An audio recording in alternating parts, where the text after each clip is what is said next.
اوریدونکو، د انسان په نفس کې یوه پټه قوه ځای لري چې په سترګو نه لیدل کیږي او په ذرابین هم نشي لیدی کیدی. دا هغه معنوي ځواک دی چې انسان هر وخت په خپل نفس کې احساسوي. دغه قوه انسان ته د خپلې دندې پر لور لارښوونه کوي، هغوی ته په ډیرو تیارو رڼا اچوي، تل ورته د ښو اعمالو د ترسره کولو زیږنلونه ورکوي او د بدیو پر مهال ورته چیغې وهي. خو وړ انسان هغه څوک دی چې په واقعي ډول د خپل وجدان غږ اوري، ځکه دا یو داسې غږ دی لکه د کوم پلار چې خپل زوی له آفتونو خبروي، یا د یوه زړه سواند ښوونکي غوندې چې زده کوونکي ته نصیحت کوي. هر کله چې انسان د دغه پټې قوې له فرمان نه سرغړونه وکړي یا د هغه کار مرتکب شي چې د دغه قوې د نهي وړ وي، د وجدان همغه قوه یوه محکمه ګرځي، د هغه په ګټه یا د هغه په وړاندې حکم صادروي، یا هغو ته آرامتیا او خوښي بخي او یا یې په یو خاص درد، زور او ربړ باندې محکوموي. موږ هم په نننۍ خپرونه کې په وجدان در سره خبرې کوو. خپرونه ما نور غفور ظهیر درته جوړه کړې. د موضوع په اړه د خوست د ټولنپوهنې د پوهنځي استاد محمد علم صفای غږېدلی دی. هیله ده ملتیا مو وکړئ. د استاد څخه مو د لومړۍ پوښتنې په توګه پوښتلي دي چې وجدان یعنې څه؟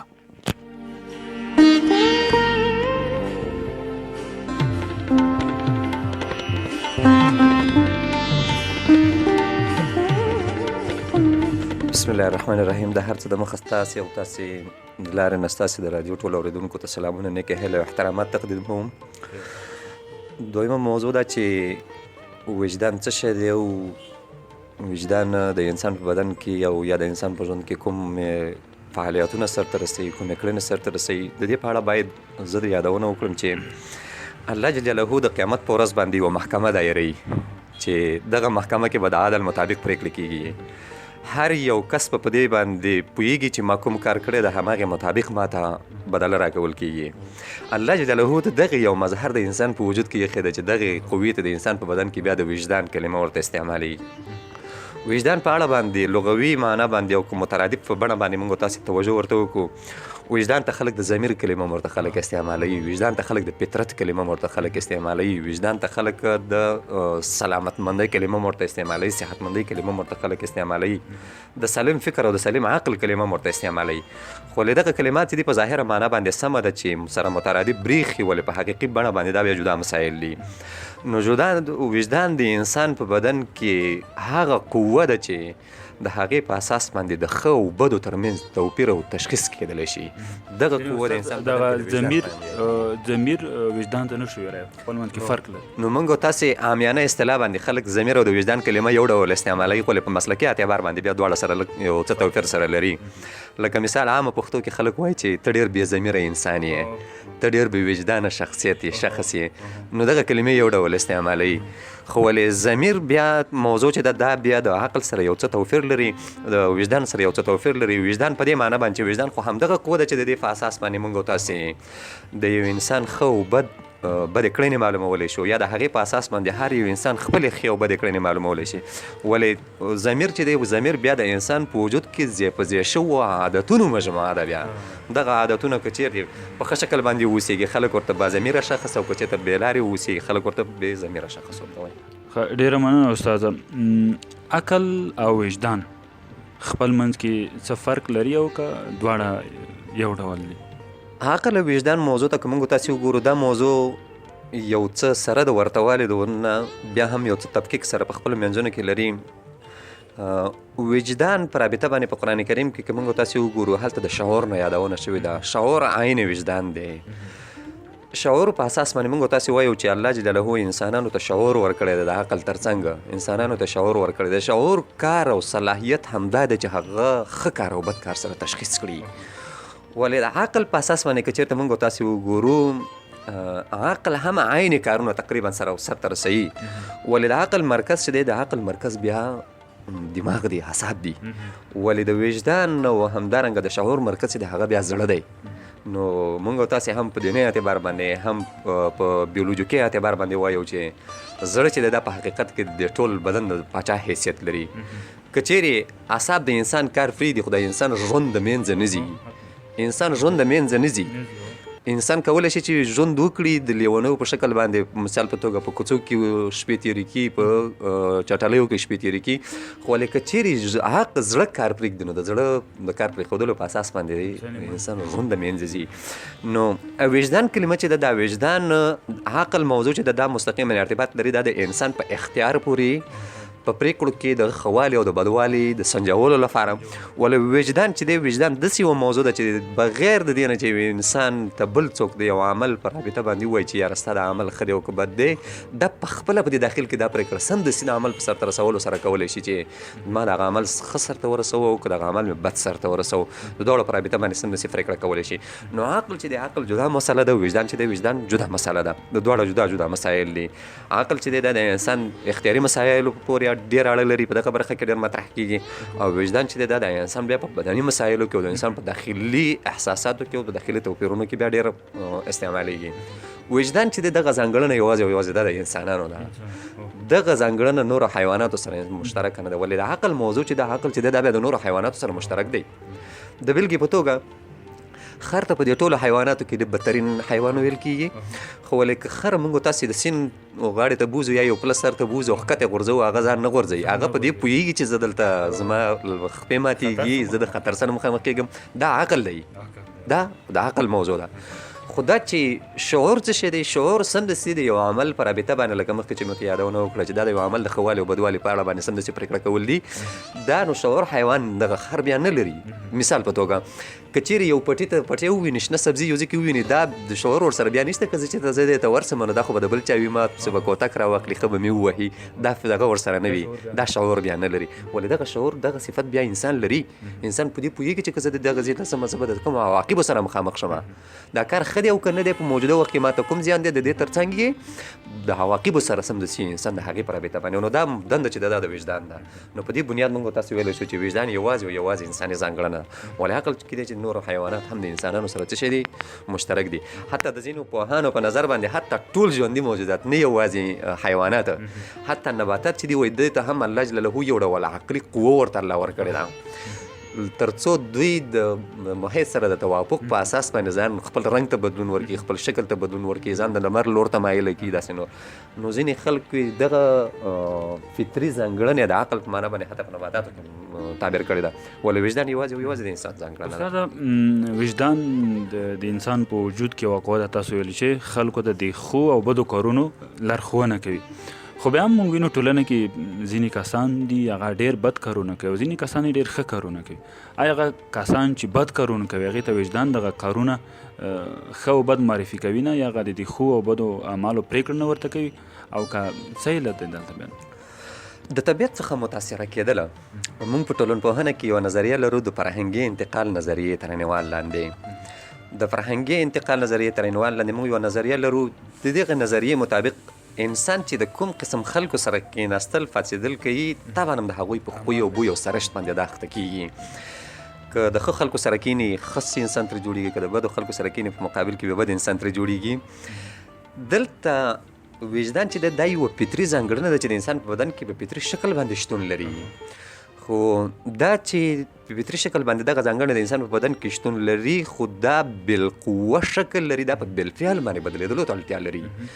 نو که چیرې په بالفعل بڼه باندې د دې تبدیلېدلو کې انسان هڅه وکړه او د انسان خپل ماهیتي اعتبار باندې هغې ته داسې دقیقه کتنه ورته وکړه، انسان همدغه وجدان بغیر د دې نه چې یو څوک ورته رهنمایي وکړي، انسان سمې لارې ته تللی شي، سمه لاره او بده لاره سره درک کولی شي.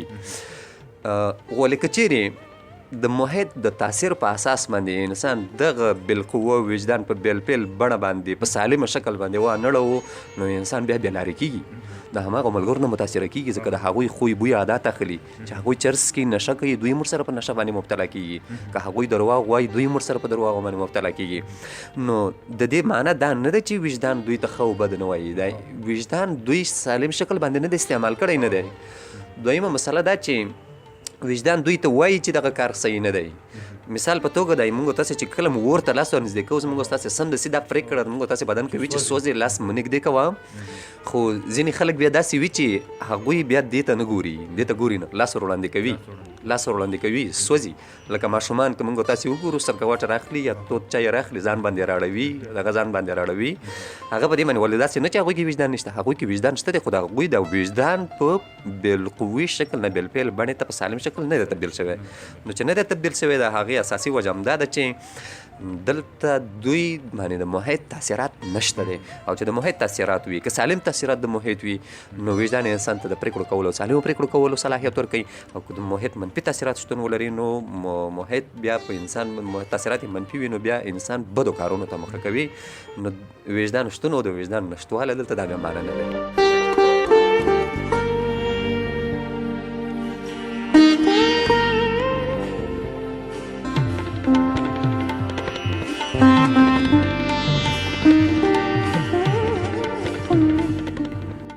ډېره زیاته مننه استاده.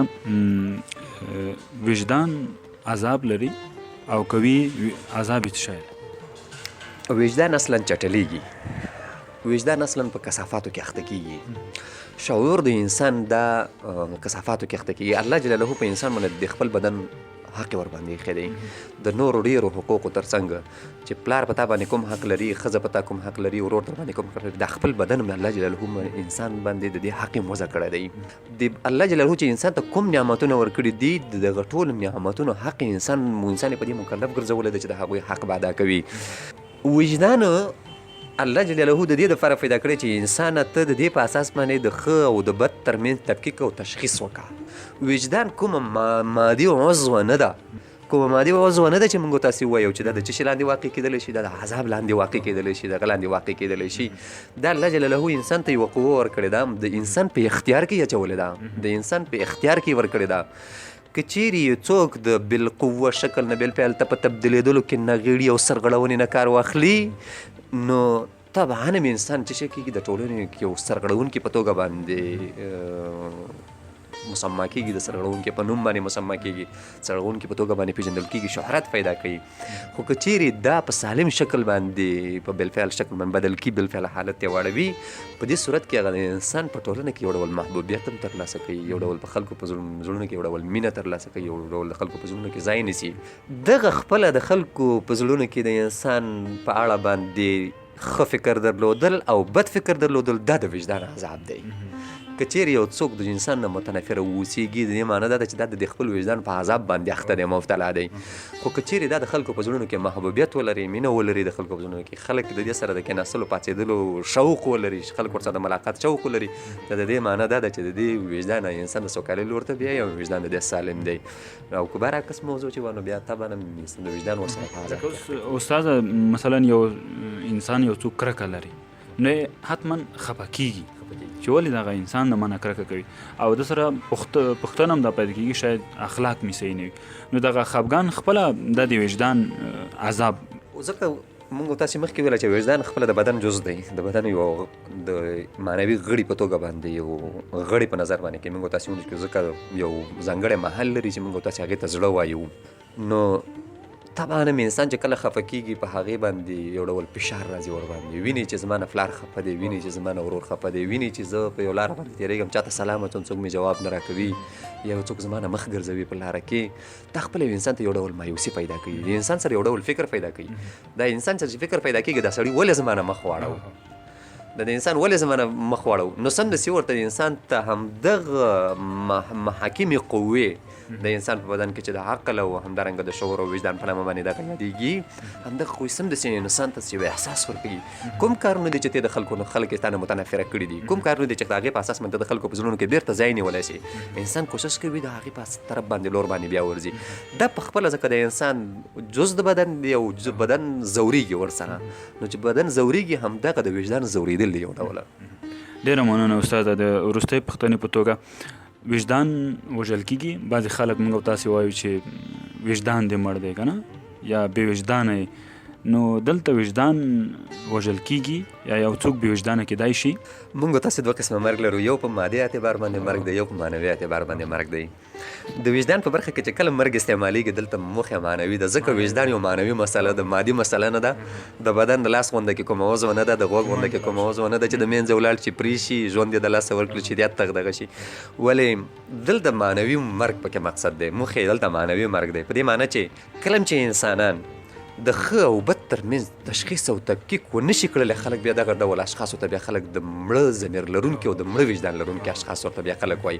خلک ورته وایي چې ستا وجدان مړ دی، ستا ضمیر مړ دی، ته خپل قوم باندې غیرت نه کوي، ته په خپل ناموس باندې غیرت نه کوي، ته په خپل هیواد باندې غیرت نه کوي، ته مثال په توګه باندې په خپل دین او مذهب باندې، ته په خپل عقیده او باور باندې غیرت نه کوي. دغه ټول مسایل چې دي دا په حقیقت کې مفهومي مسایل دي یو ډول او معنوي مسایل دي. دوی مستقیما ارتباط لري د وجدان په موضوع پورې. که چیرې انسان په فعال شکل باندې په دغه برخه کې فعال اوسیږي، خلک یې د ژوندي وجدان په نامه خطاب ورته کوي. یعنې خلک وایي دا ډېر باوجدانه انسان دی، دا ډېر باضمیره شخص دی، باشعوره شخص دی، بالرکه شخص دی. ولې په مقابل کې که چیرې بیا انسان د دغه اعمالو نه سرغړونه وکړي، سرپیچي کوي، کوتاهي پکې کوي، لټي پکې کوي، سستي پکې کوي، خلک ورته بیا د بې وجدانه کلمه ورته استعمالوي. ولې د دې معنی دا نه ده چې وجدان کوم روح لري او د نورو موجوداتو په شانتي، یعنې انسان د بدن د نورو غړو په شانتي خپل روح د لاسه ورکوي او یا روح لاسه اخلي. دلته موخه معنوي روح دی او معنوي روح ارتباط لري د مستقیما د انسان په تربیه پورې، او تربیه چې انسان ترلاسه کوي ډېر تاثیر چې پکې لري هغه کورنۍ او محیط لري. نو کورنۍ او محیط د انسان په تربیه باندې ډېر اثر لري او د وجدان مړه کېدل او ژوندي کېدل چې دا هم د دوی نه ډېر متاثره کېدل شي. وجدان استاده د یو انسان چې ډېر عقیدوي مسایل مثلا لمونځ په صحیح ډول کوي، روژه صحیح ډول سیاسکار کوي، دا به هم د وجدان په لوړتیا یا اختیا کې رول لوبوي؟ دا یو طبیعي مسله ده، ځکه یو انسان په پښتو کې موږ تاسې یو متل لرو وایي چې چېرته چې زړه زیالته خپېږي هغه کار انسان کوي چې هغه ورته ښکلی وبرېښي، هغه کار نه انسان ځان ساتي چې هغه ورته بد وبرېښي. نو وجدان په دندو کې موږ تاسې چې وجدان دند هم دا ده چې انسان ته ښه او بدې کړنې سمدستي ورته څه کوي، پرته له دې نه چې یو بل شخص او یو څوک د هغې ته په دې پرېکړو په کولو کې ورسره مداخله وکړي، وجدان ورته سمدستي ورته پرېکړه کوي.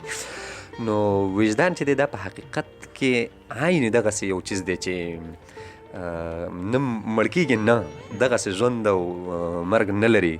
ولې تر څنګ یې موږ تاسې که ووایو پالنه په انسان باندې دغه ده، پالنه د انسان دپاره اړینه ده چې باید د هغې نه پالنه وکړي انسان، د هغې مراقبت وکړي او د هغې نه باید طبعا د انسان خپل ژوند د هغې مطابق متاثره کړي او باید په فطري بڼه باندې، نه دا چې د خپل خوښې او د خپل ذوق او د خپل شوق مطابق هغه استعمال کړي. نه، څنګه چې الله جل وعلا فطرت کې انسان دپاره څه رقم مناسبه ګڼله باید په هماغه شکل باندې د اسلامي اصولو مطابق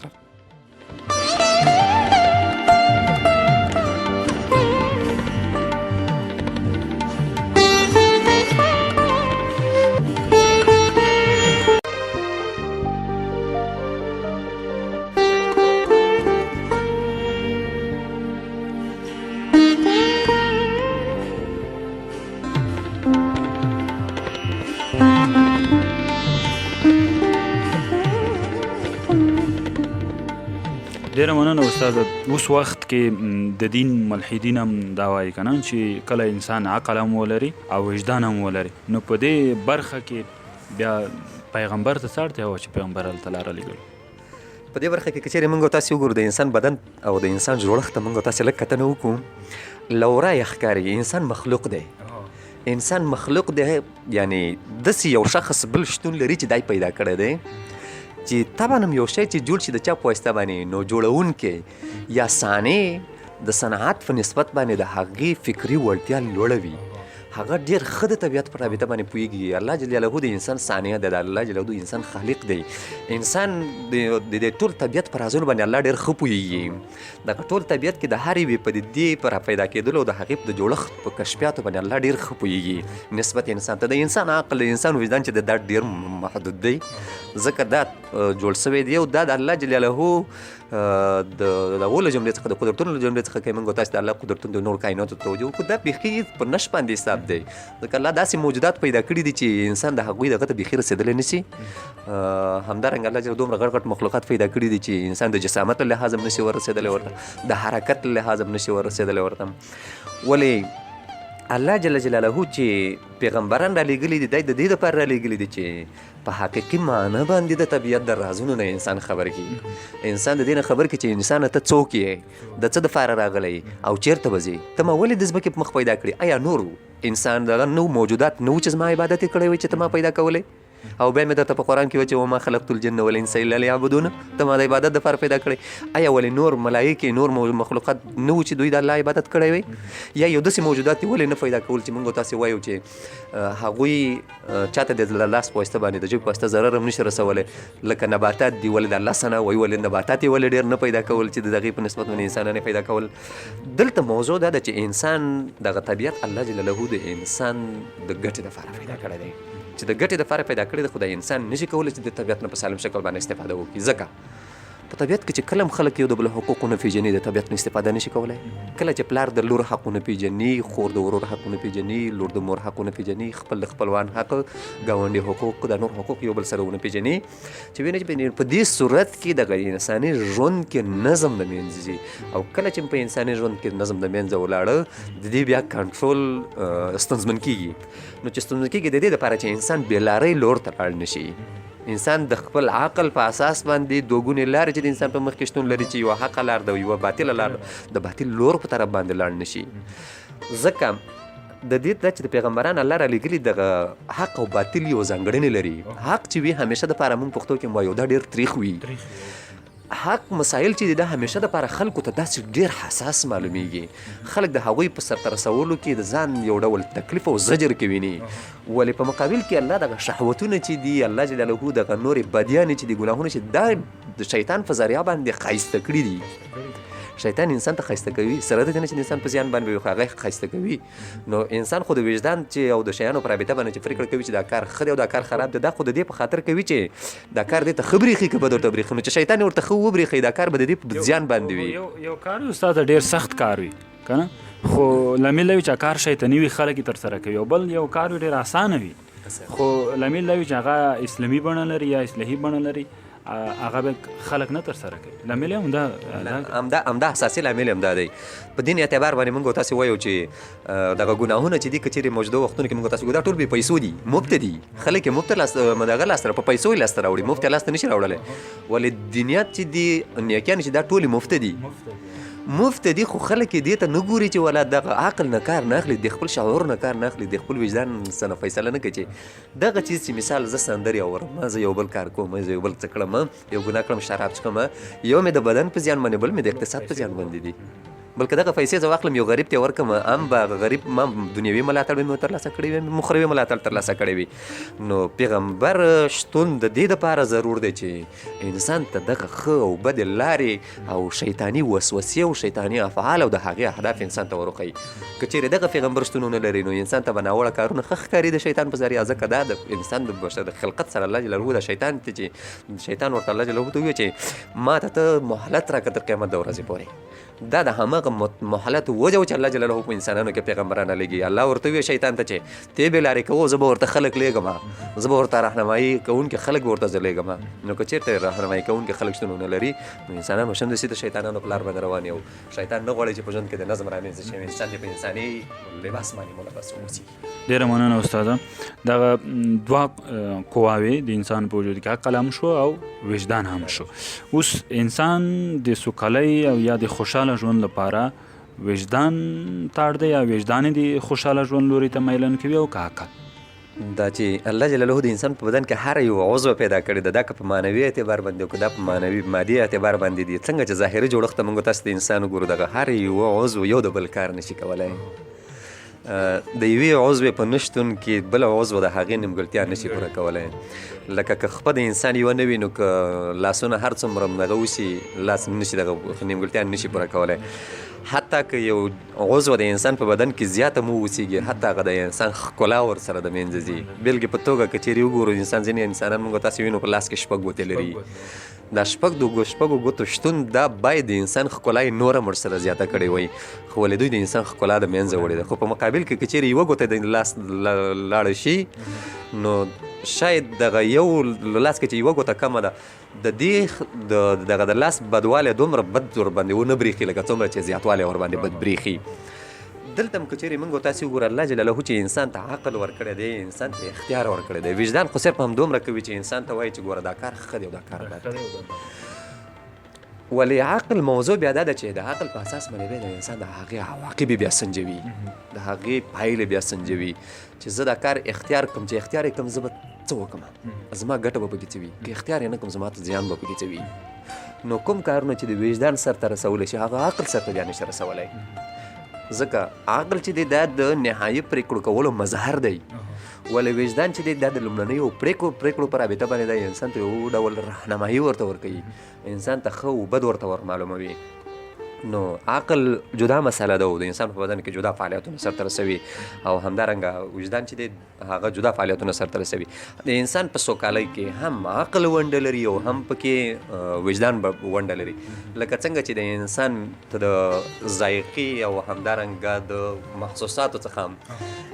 دغه د خوند اخیستلو دغه بېلابېل حسونه الله ورکړي دي مثال کوم خوند چې د لاس د لمس کولو په اساس باندې انسان د یو موجود نه اخیستلی چې دا بیا د بویولو په اساس نشي اخیستلی د لیدلو په اساس چې د یو ګل نه د ښکلا نه کوم رنګ دغه خوند انسان اخلي دا بیا د اورېدلو د لارې نه نشي محسوسولی نو دغه غوږونه چې دي یا د سامعې حیث چې دا په حقیقت کې انسان ته یو ډول سهولت ورکوي د بصري حیث هم انسان ته یو ډول سهولت ورکوي تر څنګ یې د بویولو شمعې حیث هم انسان ته ښکلا ورکوي دغه ورکوي دغه ټول دغه مسایل چې د یو قسم انسان ترې سهولت پذیره کېږي انسان د سوکالۍ لور ته بیایي که چېرې یو څوک د غوږونو د نعمت څخه د اورېدلو نعمت څخه بې برخې هغه څونه د مشکلاتو سره مخ وي یا د لیدلو د نعمت څخه انسان بې برخې څونه د مشکلاتو سره مخ وي سره د دې نه چې بل بیا ښه په عالم وي خو که یو هم ناقص اوسېږي انسان د سوکالۍ په برخه کې انسان مشکل لري نو د عقل په نشتون کې موږ تاسې نشو ویلی چې انسان د سوکاله اوسېږي ځکه د عقل په نشتون کې انسان هغه د انساني هو هغه نه بې برخې کېږي بیخي په کامله معنا باندې انسان به د لیونیانو غونده کې بیا ګرځي او ولې که چېرې وجدان هم شتون ونه لري نو یوازې د عقل په اساس باندې لکه مخکې چې مو ته یادونه وکړله چې انسان د حیواناتو نه تفکیک کېږي د شعور په اساس تفکیک کېږي نو که چېرې دا صفت هم شتون ونه لري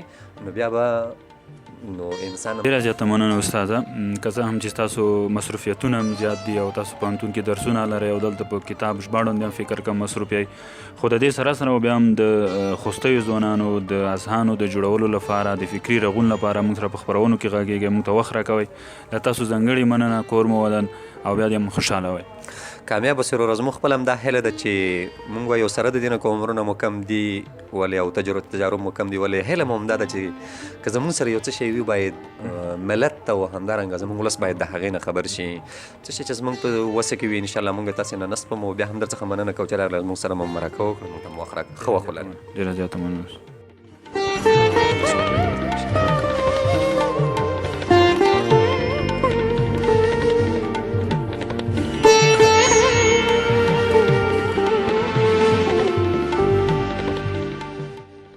دا وا فکري سمون خپرونه چې ما نور غفور زهیر درته وړاندې خپرونه په همدې ځای پای ته ورسېده تر بیا د خدای په امان